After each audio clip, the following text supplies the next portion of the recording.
স্বাগত ৭১-এর খেলাযোগে আপনাদের সাথে আছি আমি ফাহিম রহমান। যুক্তরাষ্ট্র বাংলাদেশ ৩ ম্যাচ টি-20 সিরিজকে ঘিরে আবহাওয়াজনিত সব শঙ্কা কেটে গেছে। টেক্সাসের ঝলমলে রোদে অনুশীলন করেছে টাইগাররা। আগামী এক সপ্তাহে টেক্সাসের আবহাওয়ার পূর্বাভাসেও মিলছে স্বস্তি। এসবই বাংলাদেশের জন্য সুখবর, কারণ বিশ্বকাপ প্রস্তুতির পথে সম্ভাব্য বাধা কেটে গেছে। সুযোগটা কেবল কাজে লাগাতে হবে নাজমুল শান্তদের। মঙ্গলবার রাত ৯টায় বাংলাদেশ যুক্তরাষ্ট্র প্রথম টি-20। খালিদ জামিলের রিপোর্টে বিস্তারিত। ইএসপিএন ক্রিক ইনফোর যুক্তরাষ্ট্র প্রতিনিধি পিটার ডেলা পেনা তো রীতিমতো ভয় ধরিয়ে দিয়েছিলেন। এক্সপোস্টে জানিয়েছিলেন হিউস্টনে বাংলাদেশ দল পৌঁছানোর আগেই এক প্রলয়ঙ্করী ঝড় বয়ে গেছে টেক্সাসের ওই এলাকা দিয়ে। যে প্রেরি ভিউ ক্রিকেট কমপ্লেক্সে হবে স্বাগতিক যুক্তরাষ্ট্রের সাথে ৩ ম্যাচের টি-20 সিরিজ, সেখানে বসানো অস্থায়ী সব স্থাপনায় উড়িয়ে নিয়ে যায় ঝড়। আবহাওয়ার পূর্বাভাসও বলছিল সামনের অবস্থাও সুবিধা নয় খুব একটা। পুরো সিরিজ ভেস্তে যাওয়ার সম্ভাবনাও একেবারে উড়িয়ে দেয়া যাচ্ছে না। কিন্তু তাই যদি হয়, তবে টাইগারদের বিশ্বকাপ প্রস্তুতির কি হবে? তবে দিন পেরোতেই মিলল স্বস্তির বার্তা। নির্ধারিত সময়ে হিউস্টনে পৌঁছায় বাংলাদেশ দল। সেদিন বৃষ্টির চোখ রাঙানি থাকলেও সঠিক সময়ে জিম সেশন আর আউটডোর ফিটনেস ট্রেনিংটা সারতে পারে টাইগাররা। ঝলমলে রোদে দৌড়ঝাঁপ করতে কোনো ঝামেলায় পড়তে হয়নি হাতুরু সিংহের ছাত্রদের। পরদিন ম্যাচ ভেন্যু প্রেরি ভিউয়ের মাঠও অনুশীলনের জন্য একদম রেডি। আর আবহাওয়া ছিল অনুকূলে। ওয়ার্ম আপের পাশাপাশি স্কিল ট্রেনিংটাও টুকটাক করতে পেরেছে শান্ত সাকিবরা। হিউস্টনে আবহাওয়ার পূর্বাভাস বলছে আগের সব কথা বাদ, যুক্তরাষ্ট্রের সাথে বাংলাদেশের ৩ ম্যাচ ২১, ২৩ আর ২৫ মে। প্রথম ম্যাচ ডেতে আকাশ কিছুটা মেঘলা থাকলেও পরের ২ ম্যাচে ফুল টাইম থাকছে সূর্যের হাসি। আবহাওয়া অনুকূলে থাকলেও কন্ডিশনটা অপরিচিত। তবে প্র্যাকটিস ম্যাচ খেলার সুযোগ যেহেতু থাকছে, ১৬ আনা কাজে লাগানো চাই শান্তদের। এই যুক্তরাষ্ট্রের সাথে অবশ্য বিশ্বকাপের মূল ম্যাচগুলোর আগে আরেকটা লড়াই রয়েছে বাংলাদেশের। সেটা টি-20 ওয়ার্ল্ড কাপের অফিসিয়াল প্রস্তুতি ম্যাচ। চলতি মাসের ২৮ তারিখ ডালাসে। জুনের ১ তারিখ ভারতের বিপক্ষে আরেকটা প্রস্তুতি ম্যাচ খেলে তবেই ডালাসে শ্রীলঙ্কার বিপক্ষে ম্যাচ। আর সেটা দিয়েই শুরু হবে লাল সবুজদের মূল বিশ্বকাপ মিশন। খালিদ জামিল, ৭১। বাংলাদেশের বিশ্বকাপ স্কোয়াড সম্পর্কে ধারণা নাই মাশরাফির, যদিও আশা করছেন গ্রুপ পর্ব পেরিয়ে সুপার 8-এ খেলার সামর্থ্য আছে টাইগারদের। ম্যাচ চান সাকিব নিংড়ে দেবেন নিজের সেরাটা। বঙ্গবন্ধু আন্তর্জাতিক কাবাডি টুর্নামেন্টের প্রেস কনফারেন্সে এসে নড়াইলের এমপির আহ্বান, সব খেলাতেই যেন ফোকাসটা দেয় সংবাদকর্মীরা। সাইফুল রূপকের রিপোর্ট। বাংলাদেশ ক্রিকেট দল অলরেডি আমেরিকা গেছে বিশ্বকাপ খেলতে। আসলে টিম দেখিনি, একদমই দেখেন না জানি না কারা কেমন অবস্থা আছে তাও জানি না, আমি দেখিনি খেলা। তবে কি টাইগারদের খেলা এখন আর টানে না মাশরাফিকে? জিম্বাবুয়ের বিপক্ষে জেতা সিরিজের একটা ম্যাচও নাকি দেখেননি। এক সময়কার ক্যাপ্টেন ফ্যান্টাস্টিক জানেনই না বাংলাদেশের বিশ্বকাপ স্কোয়াডে কে কে আছেন। তবে বাংলার গ্রুপের প্রতিপক্ষ দলগুলোর নাম শুনে শান্তদেরই আপার হ্যান্ডে রাখলেন নড়াইল 2-এর এমপি মাশরাফি বিন মুর্তজা। দক্ষিণ আফ্রিকা আর শ্রীলঙ্কার সাথে তো জেতা উচিত। দক্ষিণ আফ্রিকার সাথে তো সিরিজ জিতে এসেছে একবার, যদিও ওয়ানডে। এখন দক্ষিণ আফ্রিকা শ্রীলঙ্কার সাথে মনে হয় যে কোনো একটা জিততেই হবে। আশা করি ইনশাল্লাহ ভালো করবে একটা। এখন ওইদের সাথেও যদি আপনি হারার চিন্তা করেন তাহলে তো কঠিন হবে কাজটা। অবশ্যই আমি চিন্তা করছি এই দুইটার একটা থেকে জিতে ওগুলোকে হারিয়ে, আর ওয়াই নট যে দক্ষিণ আফ্রিকা দুইটাকেই চিন্তা করা যায়, হারাইতে পারবে না। আমি অবশ্যই চাইবো বাংলাদেশ চ্যাম্পিয়ন হয়ে আসুক, বাট রিয়েলিস্টিকলি ভাবতে হবে কেমন খেলছে ওখানে, উইকেট কেমন, কন্ডিশন কেমন, দল কেমন ফর্মে আছে, প্লেয়াররা কেমন খেলছে, সব কিছু মিলে হয়তো বা প্রথম রাউন্ড পার করে তারপর মানে সুপার 8 হবে। তো প্রথম রাউন্ড পার করতে পারলে তখন একটা আইডিয়া হবে। তো আগাম তো কিছু বলা যাচ্ছে না, আগাম কিছু বলা যায়ও না। বিশ্বকাপ স্কোয়াডের ফটো সেশনের দিনের আইকনিক ছবি। বোর্ড সভাপতি পাপনের স্নেহ ভালোবাসায় ওরা 3 জন।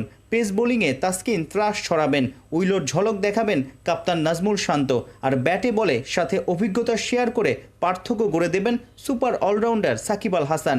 এই 3-এর কাছে তেমন প্রত্যাশাই ক্রিকেট সংশ্লিষ্ট থেকে ভক্ত সবার। সাকিব সবগুলো টি-20 বিশ্বকাপ খেলেছে, সাকিবকে নিয়ে কি বলবেন? এবং রিয়াদ একটা মতো আলাদা করে তো বলার কিছু নাই, সবসময় বেস্ট পারফরমেন্স সবাই আশা করবো কাছ থেকে এটাই। গত 6 মাসে যেভাবে নতুন করে নিজেকে নতুন করে রিয়াদ এরকমই খেলতো। টি-20 বিশ্বকাপে বাংলাদেশের সম্ভাবনা নিয়ে খুব একটা বেশি কথা বলতে আগ্রহ দেখাননি মাশরাফি, কারণ তিনি উপস্থিত ছিলেন বঙ্গবন্ধু আন্তর্জাতিক কাবাডি টুর্নামেন্টের প্রেস কনফারেন্সে।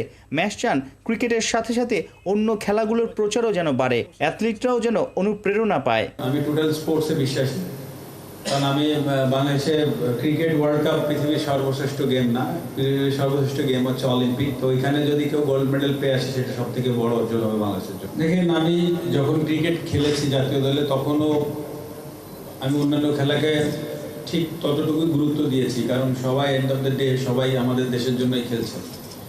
এখন ক্রিকেটটা হয়তো বা আপনারা বেশি ফোকাস করেন, এই জন্য হয়তো বা ক্রিকেট নিয়ে আলোচনা বেশি হয়। একটা সময় ছিল ফুটবল, এখনও ফুটবল হয়। অন্যান্য স্পোর্টসগুলো যদি আপনারা ফোকাস করেন তাহলে খুব দ্রুতই এটাও লাইমলাইটে আসবে, স্পন্সরশিপ বাড়বে। 23 মে থেকে 4 জুন পর্যন্ত মিরপুর শহীদ সোহরাওয়ার্দী ইনডোর স্টেডিয়ামে গড়াবে বঙ্গবন্ধু আন্তর্জাতিক কাবাডি টুর্নামেন্টের চতুর্থ আসর। কাবাডি কম খেলেছি আসলে। সাইফুল রূপক, 71। আইপিএল এর প্রথম কোয়ালিফায়ার কাল আহমেদাবাদে মুখোমুখি হবে কলকাতা নাইট রাইডার্স ও সানরাইজার্স হায়দ্রাবাদ। বাংলাদেশ সময় রাত 8টায় শুরু হবে ম্যাচ। দুই দলেই তারকার ছড়াছড়ি, জমজমাট ম্যাচের অপেক্ষায় ফ্যানরা। রহমান পেয়ারের রিপোর্ট। আস্থা আর বিশ্বাসের বাঁধন, বলিউডের বাদশার অনুপ্রেরণায় প্রতিভার স্ফুরণ। সুনীল নারায়ণ কেকেআরের super hero, real game changer. Shahrukh Khan মুগ্ধ, সাথে আছেন আন্দ্রে রাসেল। বড় ম্যাচে যিনি জমিয়ে তোলেন খেল। দুর্বার দুর্জয়, ট্রাভিস হেড, অভিষেক শর্মা সব বাধাকেই করেন জয়। সানরাইজার্স হায়দ্রাবাদের ভিডিও গেমস ব্যাটিংয়ের কাণ্ডারি। হেড অভিষেক হায়দ্রাবাদের আশার বাতি। যে কয়টি ম্যাচে সানরাইজার্স 200-এর বেশি রান করেছে, প্রায় প্রতিটিতেই দুই ওপেনার ভালো শুরু করেছেন।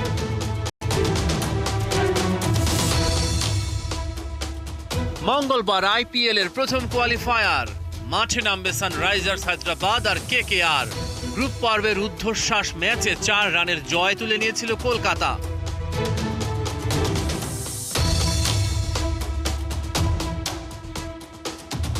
কেকেআর এর মাথা ব্যথার নাম ট্রাভিস হেড, অভিষেক শর্মা। এই দুইজনকে নিয়ে কলকাতার বিশেষ পরিকল্পনা। স্পিনারদের বিপক্ষে নড়বড়ে হায়দ্রাবাদের ওপেনাররা। শুরুতে তাই সুনীল নারায়ণ, বরুণ চক্রবর্তীর হাতে বল তুলে দিতে পারে কলকাতা।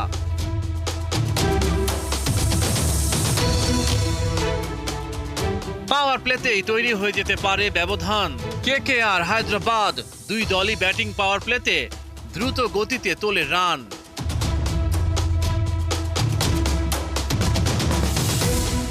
ছক্কার রাজাদের লড়াই, কার কবজিতে কত জোর এ নিয়ে চলবে বড়াই।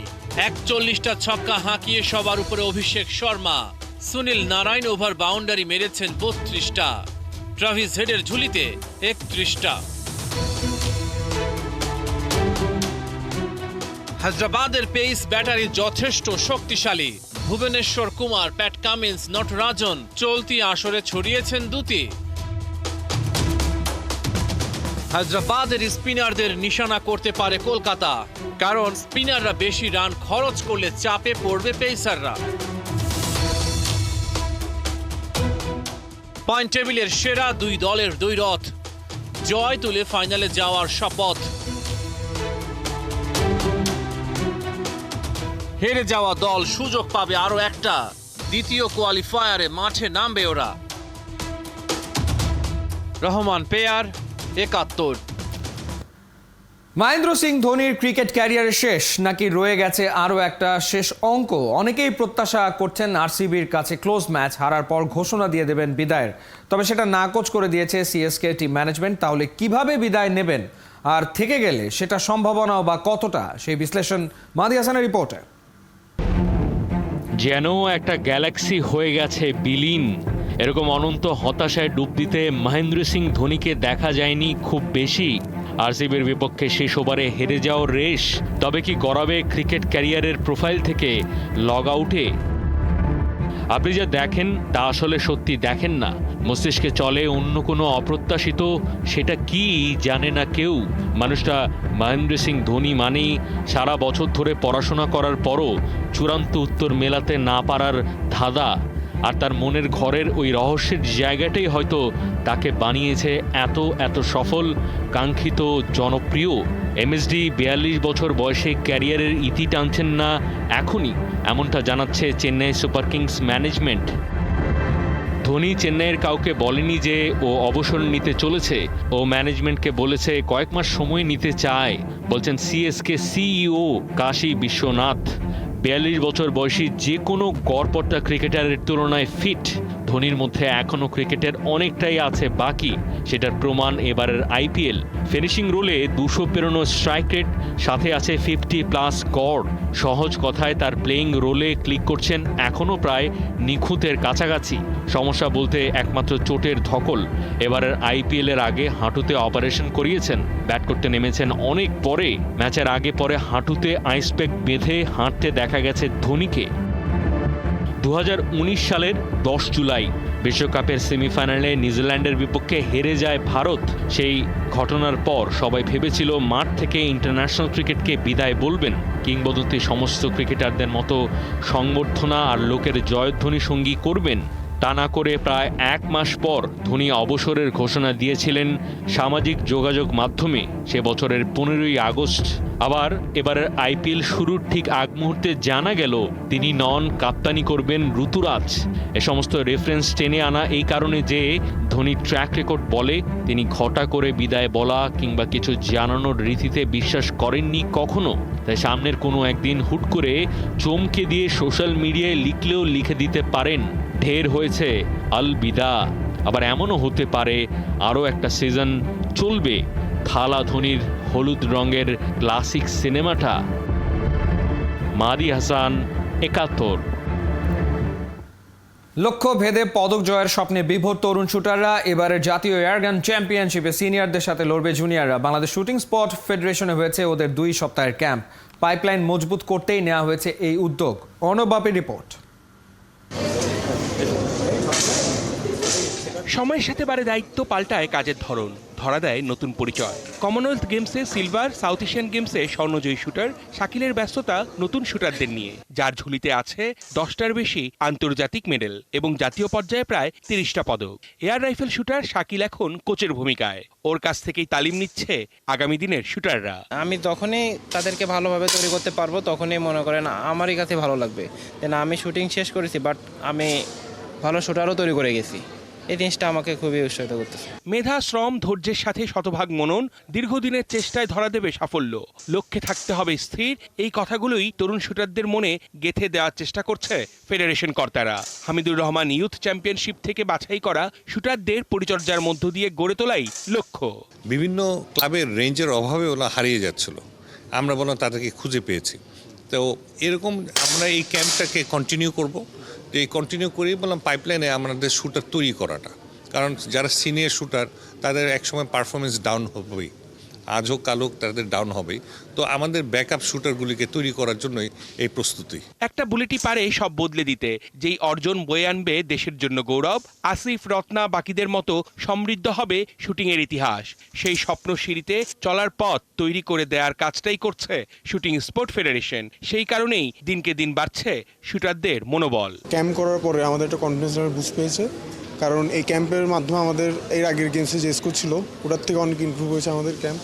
আশা করবো এরকম ক্যাম্প আবার কন্টিনিউ হবে। ক্লাবে আমাদের অনেক ধরনের ফ্যাসিলিটিস নাই, আমরা অনেক, যেমন আমাদের কোচের অভাব বা আমাদের অনেক কিছু গান টান অনেক অসুবিধা আছে, কিন্তু এখানে এসে আমাদের অনেক কিছু ইমপ্রুভ করতে পেরেছি। যেমন আমাদেরকে অনেক কোচগুলো হেল্প করছে, আমাদের পজিশন, আমাদের সব গান ধরা, সব কিছু নিয়ে অনেক কিছু করে সব কিছুতেই আমরা ইমপ্রুভ করতে পেরেছি। বাবা মার আমার প্রতি একটা ভালো আশা আছে যে আমি বাংলাদেশের হয়ে খেলবো, অলিম্পিক্সে যাবো। আর আমারও খুব ইচ্ছা, আমি আমার বাবা মার স্বপ্ন পূরণ করতে চাই, দেশের হয়ে খেলতে চাই, দেশের জন্য মেডেলস আনতে চাই, মানে করতে চাই দেশের জন্য। সুজুকি এয়ারগান চ্যাম্পিয়নশিপে জমবে নিশানাবাজির লড়াই।